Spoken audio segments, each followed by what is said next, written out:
Basahon naton liwat ang tatlo ka bersikulo 28, 29 kag 30 sang Romans chapter 8. Dungan kita nga mga basa sini verse 28, 29 kag 30. Ready? Start. And we know that all things work together for good to them that love God, to them who are the called according to His purpose. For whom He did foreknow, He also did predestinate to be conformed to the image of His Son, that He might be the firstborn among many brethren. Moreover, whom He did predestinate, them He also called. In whom He called, them He also justified. In whom He justified, them He also glorified. Ginoo, salamat gid sa imo palaagisod nga pag hikot kag imo Ginoo nga pag tumanon ang mga purpose sa among mga kabuhi nga ang tanan Ginoo mangin sa kayuhan gid. Maybe not now nga makita namon sa among nga lifetime, but in the future Ginoo ikaw magapahayag sa kaayuhan sa tanan nga butang nga naagyan namon sining kalibutan. Buligi kami nga mabato namon Ginoo ini mga pagpanghikot nimo sa among kabuhi. Ngalan ni Jesus. Amen. Gintawag nato nini nga mensahe sa naligad nga Sunday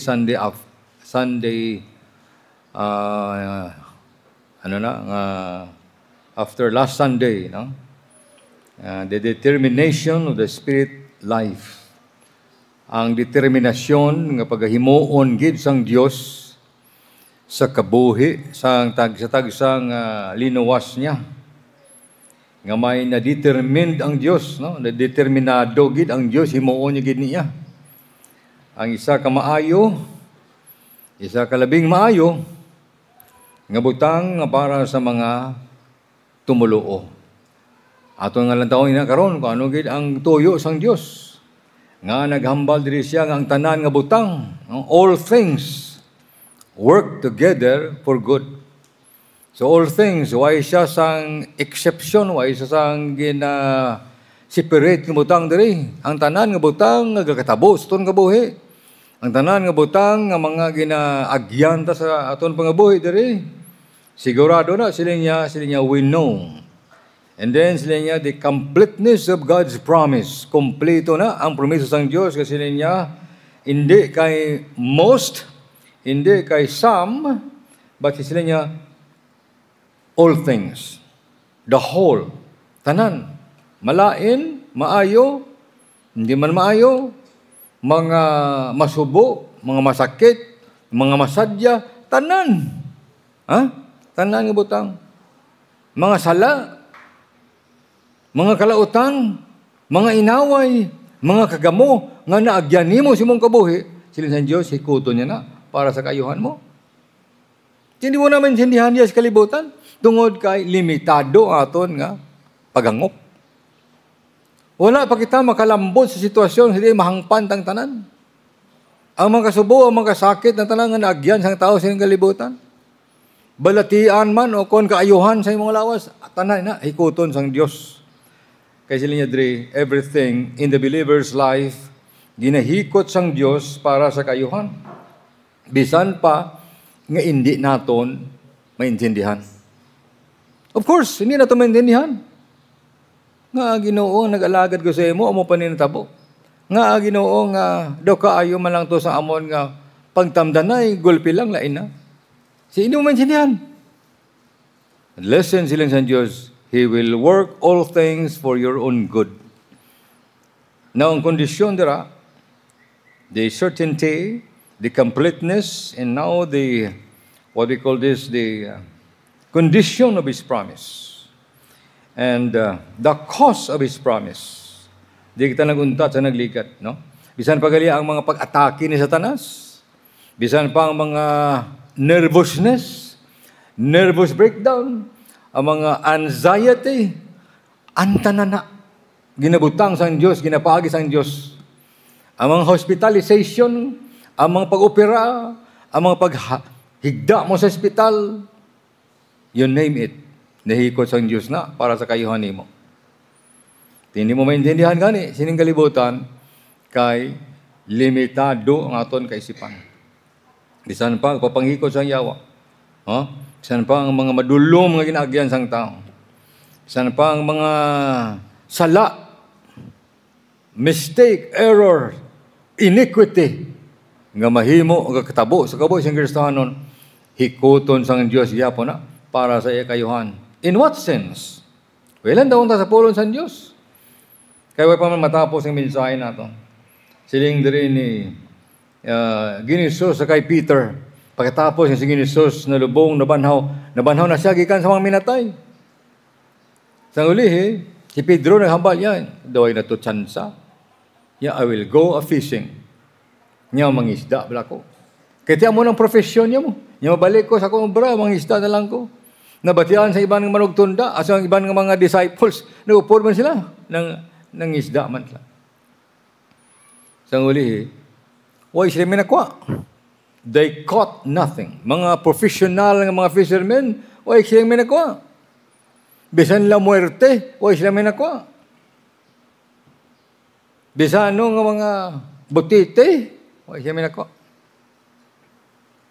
May nagatindog sigad sa dagat, sila niya, mga anak, have you caught nothing? Wala. Abi niya kung sila namangkot, si Ginisus, nagatindog sigad sa dagat, namangkot sila. Dito, kanahambal ang ginawa siya niya, okay, liso sa wala niyo, you cast into the deep. Iwaslik niya, yak-yak niyo ang inyong punot sa madalom-dalom mga bahin, sang manahana na sila mga pahigat. Pagbutong nila, dalagko ng mga isda ang ilang nakuha nila. Nga, hindi madala sa ilang sakayan. Dito ka naglumpat si Pedro, ang hubo siya, half naked, nakita niya si Ginisus, among kahuya niya. Kaya nagtipon sila sa uli, nagkaon sila kasi Ginisus, may ginasugba, mga isda ang daan to. Tambal niya sila niya, Simon Pedro. Nga, Simon Pedro, ang ginantumod niya. Because Simon Peter is the spokesman. Siya mong leader, siyang spokesman sang 12 apostles. Diri sa duta. Si Pedro, ang spokesman sang 12 apostles. Si Pablo naman niya, ang spokesman sang bugay sang Diyos nga si Ginisus dito na sa langit. Sang diri si Ginisus duta, si Simon Pedro, ang iyang tugyanan nga magadala sang mensahe sa mga Hudiyo. Tiyan mo na nga sila niya, Simon Peter, Simon, Simon, Satan hath desired to have you, that he may sift you as wheat. But I have prayed for thee, that when thou art converted, thou shalt strengthen thy brethren. Simon Pedro, sila niya, ginahandom ka ni Satanas. Sino lang yan sa aton wala ginahandom ni Satanas? Sino yan sa aton wala ginatinguhaan ni Satanas gubon? Wala siyang exempted ni Kristohanon diri, nga wala ginatinguhaan ni Satanas gubon imong kabuhi.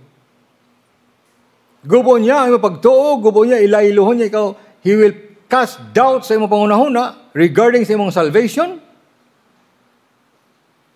Tagaan niya ikaw sa mga kasakit, kaangay sa ginhimo niya sa kay Job. Agod nga ma-curse mong Diyos. Matalikdan mong Diyos. Ma-prefer mo mga butang siling kalibutan, and you turn your back from God. Munahan doon ni Satanas, that he may sift you as wheat. Agod nga maayag-ayag ni ikaw, kangay sa pag-ayag ni mo sang trigo. Now, kung gaayag ikaw sang trigo, ang kakahulog, amo na siya ang, amo na siya ang tinggas. Ang nabilin sa babaw, ito mo nang upa. Waslik mo sa layo. So, kung sa aton pa, ayagon ikaw sa Satanas, mabilin ka sa kamot niya. Kung malalabhang ang imo nga pagtuo, pagsalig sa Diyos. So you will be like a chaff driven by the wind. Kaangay ka sang labhang nga ginahuyop-huyop, saylo diri, saylo dito, saylo diri. Wala ka sang pundasyon sa imong pagtuo sa Diyos. Wala ka sang pundasyon sa imong pagkilala sa kamatuoran sa Ginoo. But again, kung ikaw naluwas, ikaw anak sang Diyos, hikuton sang Diyos na para sa imong kayuhan ang mga temptasyon, ang mga problema, ang mga troubles nga ginatubang mo on a daily basis. Tinga nga nagpromisa ang Diyos ng subong sini. Nga sila niya tanan hikuton niya para sa kayuhan. The cause of His promise.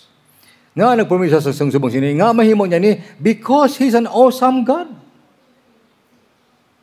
Our God is an awesome God. Ang Diyos naton labi dako kag dako labaw nga mayanghag ka sa pagkagamhanan sini nga Dios. He is all powerful, He is all knowing. Labi kag labaw ang gamhanan siya kag nibaluan niyang tanan. Wala ka pa matao sining kalibutan, balaan niya nang agyan mo sining kalibutan, balaan niya sining pamanahon mo, balaan niya kung sino ang pangasaon mo, balaan niya man magbulagay ka mo, balaan niya kung sino yung unang magtaliwan sining kalibutan. God knows everything. Who are we to rebel against God? Kaya balaan maglisang Diyos ang tanan. Kag ang Diyos nga nakaibalo sini, nakaibalo siya, kay tungod gamhanan siya, and therefore He is able to control every situation in life. Man mahapo sa aton, it is very easy for us to forget that God is in control. When things is out of control, we want to control it. Di ba? Kung may, may mga kinagamo, may mga ritroko sa imo pangabuhi, nagabanggianay, nagakagamo, may mga, inaway diri, kasubo diri, mga problema diri, gusto mo i-control. You do not allow God to control it.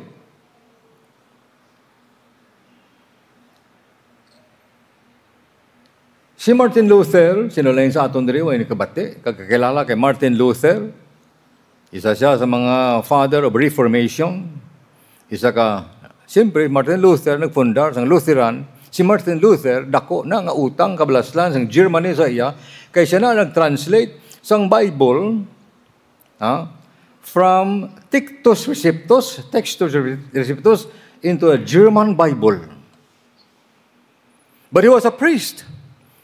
Nagrebelde siya, nagwa siya sa Roman Catholic Church, kay tamya na nga mag-adto sa Rome. Pagkado sa Roma, nakita niya ito sa steps toward the St. Peter's Cathedral. Nga ang mga tao nagaluhod, saka dito. Tinabasa niya sa Romans chapter 1, verse number 17, the just shall live by faith. Magkabuhis pagto, hindi man ipagtuo. Buhat man yung nahimo naton. Finance, indulgences, mga ano pa niyang mga balayaran diri, balayaran dito para nga ma-atone mo ang kalag mo. Mabuhin-buhinan, sala mo sa kalibutan. Contrary sa ginbasa niya, that's why amo na ang nag-stir up sa pangunauna niya, nga magbutang, magsulat dito sa 95 thesis dito sa Gutenberg, sa isa kasimbahan dito sa Germany. Nagsulat niya dito ang pag-recant niya, pag-renounce niya, if you please, sang Roman Catholic teaching. But even though he was a very strong reformist, nag-experience siya sang depression. Nag-experience siya sang kasubo, nag-experience man siya sang, you know what I mean? Depression. Wala sang alagad sang Diyos nga wala ka-experience siya sang depression sa kabuhay niya. It is only a matter of overcoming it. So, subo siya, kadaagaw, pangasubo siya, pangasubo. Dumangin matay na siguro Martin Luther. Depressed siya. Ang asawa niya, one morning sa breakfast, kinpreparar niya to, ang ilang breakfast, what gana magkaon si Martin Luther? Nagawa ang asawa niya sa kwarto, gasok-sok sang luto, itom nga bayo, itom nga manto, itom nga lipstick. Kag magpangasubo. Tulog si Martin Luther niya, ay, sinong napatay? Who is dead? Who is dead? Siling sang asawa niya, siling niya, God is dead. Niyang Diyos patay. Kaya kung ang Diyos hindi patay, tani hindi ka mag-amo sina. Nga ang pangasubok ka. Kung hindi magunong ko sa imo, magpangasubo man ko. Total ang Dios naman gali naton patay. Nakamarasmas si Martin Luther. Matuod ni nga akong asawa. Hindi gali ang Dios patay. God is alive and in control of everything. Nga ang magpangasubo ako. When everything is going to be worked out for my own good. Nakalampuwa siya sa depression.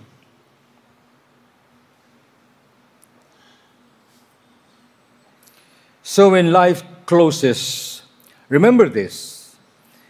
If you belong to the Lord Jesus Christ, God is behind in every circumstance. Ara sa likod mo ang Diyos sa tagsa ka, circumstansya nga imo ginatubang. Now the condition of His promise. Ang kondisyon ng promise niya that He is going to work out all things for good is promised to those who loved God. Di ba? We know that all things work together for good to them that loved God. Nga nagigugma sa Diyos. Hindi mo na makita. Hindi mo na masinanaton nga masalig nga himuon sang Diyos na kung wala ka nagigugma sa Diyos. Ano bala ang description sang tao nga nagigugma sa Diyos? If all things work together for good, therefore the opposite is also true.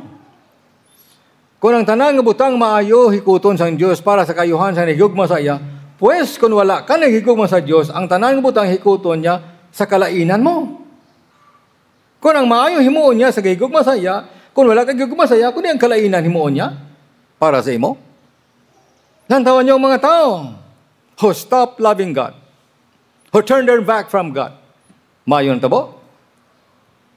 Maayo na nangatan sa mga buhay?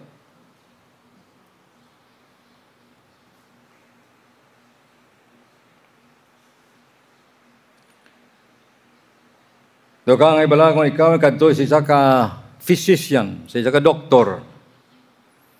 Makato ka sa doktor, napilitan lang ka, makato sa doktor, puway ka salig si doktor nga ina. Matiyan mo palangalan niya, huwag ka nasalig. Pero huwag kasing kadto ang doktor, siya lang.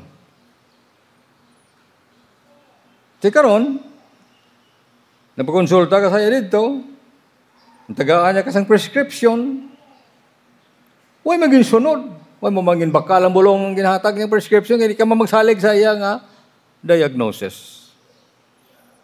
Di mag-experience ka sang healing, mag-experience ka sang blessing of healing.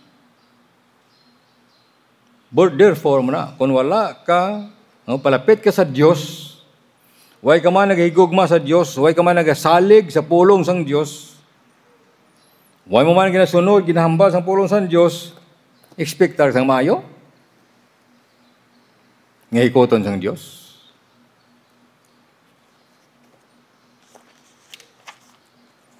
So, ang konsekwensya sang permiso sang Diyos, na design ini, no? This is not designed for your happiness, you see. He said, all things work together for good. He did not say all things work together for your happiness. No? For good. Para sa kayuhan. The good is the ultimate thing nga mahatag sa Diyos sa aton.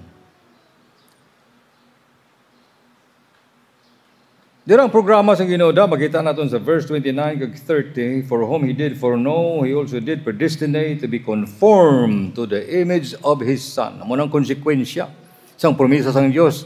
He wanted you to be conformed to the image of His Son. Listen to me. Nga ang kinanglan kag ginaplano sang Dios nga i-conform kita, ipaanggid kita sa imahen sa iyang anak, because His Son, the Lord Jesus Christ, is perfect. He is the Son of God. He is the express image of the invisible God. Si Jesus, siya ang kapayagan sa hindi natin makita nga Dios. Na wala mo kabalo? Nga sang unang panahon si Adan kag si Eva, pagtugas ang Dios sa ila, they were created in the image of God. In the likeness and image of God. Pero nadula to. It was all gone.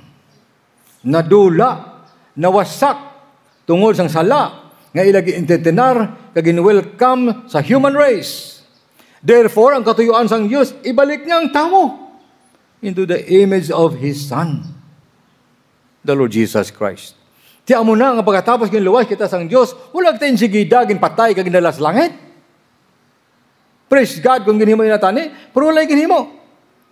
Nga ginbilin kita sining kalibutan, kaya may gina-work out siya sa iya katuyuan.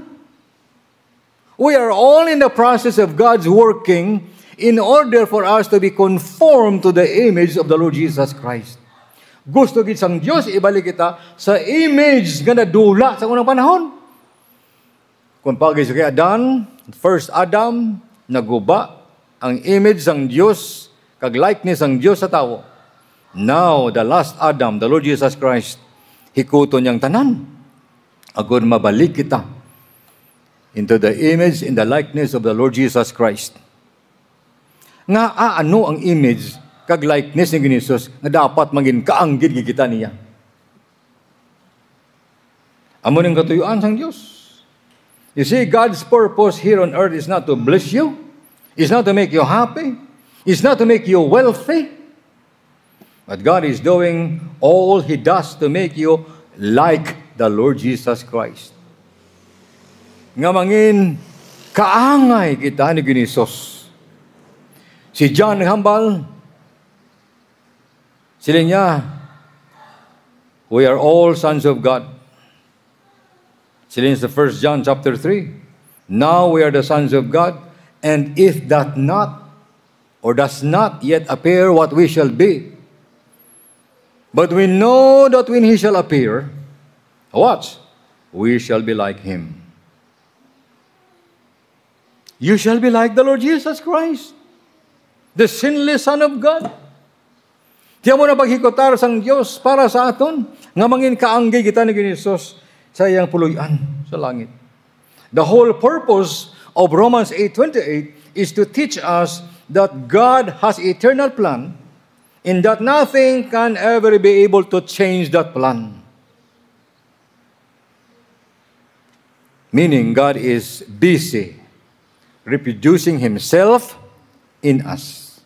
Gina-reproduce kita ni Ginisos nga maging kaangay kita niya in the near future when it comes again. Female, don't worry. Male, don't worry. A child, a teenager, don't worry. God is going to work out. He's going to make you look like the Lord Jesus. Imagine? Himo niya ka. Hindi kay conforme sa itsura mo. Hindi ka conforme sang, sang height ni mo. Hindi ka conforme sang, you see, mangin kaangay kita ni Jesus. That's why we are going to be like the Son of God. Hindi ka kay mga dito sa ulihi, sa puluyan sa Diyos nga, unano ka, or bata gamay ka, or may mga blemish ka sa mga lawas. No. You will be like a sinless Son of God. Kamu nang nahikot niya gani. Naarapagid. Kaya man, doon naman yun to sa wedding sa Cana of Galilee. Tapos ng mga tao, nakainom na, ubos na to. May bakante dito, nga anom ka mga banga. Nagpalapit si Mary sa kay Ginisos, sila niya, why na sila ilim noon?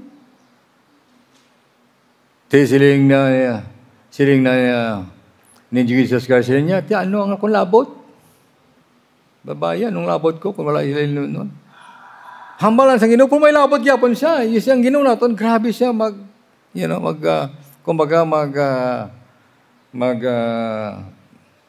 pumiro feeling ni mo, ginpabayaan ka sa Ginoo. Yung uli hambal ng Ginoo siya, mayari rin nga anom ka mga banga, nga way pang gamit. Hambal ng Ginoo, sudlin yung tubi. Yung sudlan tubi. Now, kandusin ninyo, kandusan. Yung governor, ang host, si host Cherry, ang nagmando. Ang host ng hambal, kuha ka mo sa hilim nun. Ay hatag sa tanan. Pag inom nila, hiling nila,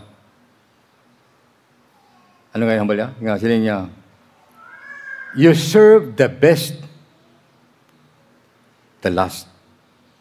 Ang katapusan ng gin-serve mo, the best. Tiyan mo nang imo sang Ginoo. Ang the best ihatag sa Dios sa katapusan nga tinion para sa aton kabuhi. Now, dito sa puluyan sang Dios, versikulo basahan na ko isa na lang diri sa Revelation 22 verse number 4. They shall see His face. Sinong day nga ini? Mga linuwasang Dios. Mga tao nga puyo sa duta.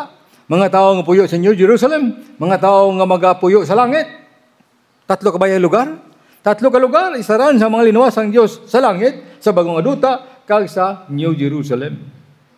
Ang mga yara sa duta, hindi na mapatay. Makasulod sila kag makagwa sa New Jerusalem. Lalo na ang sa langit. Sa langit, makatusduta, di New Jerusalem. Sandi lang. Kita na. Kita nga mag-upo sa Diyos sa langit. Now, pagkita na natin tanang malinuwas ang Diyos, lantawan nyo ang verse number 4. They shall see His face. Di na natin makita ang nawong sa Diyos. Nga alaw sa Diyos na makita natin siya. Because we are now conformed to His image. We now look like the Lord Jesus Christ. Grabe tanang programa sa Diyos, no? Ngayon, hindi niya pag-i-retain, babae ka, lalaki ka, kundi ang mangin kaangay niya. The sinless Son of God, you and I is going to live for all eternity seeing and looking at the face of God. Hindi mo na makita, wala sang tao na kahimo siya na. Believe it or not, bisa na magintugan niya ng mga manugtunda, they cannot behold the glory of God. At abunan sa Himaya. At this time, ang iyang makanakan will see His face. Si Moses, wala kita. Likod lang. Sang ulo, liog ng Ginisos. Ang sang Diyos ang nakita niya. Nagpungko sa bato, sila sang Diyos, pungko sa bato. Kasi niya maagi ako. Pag-agi niya, ginkuhit sa Ginoo.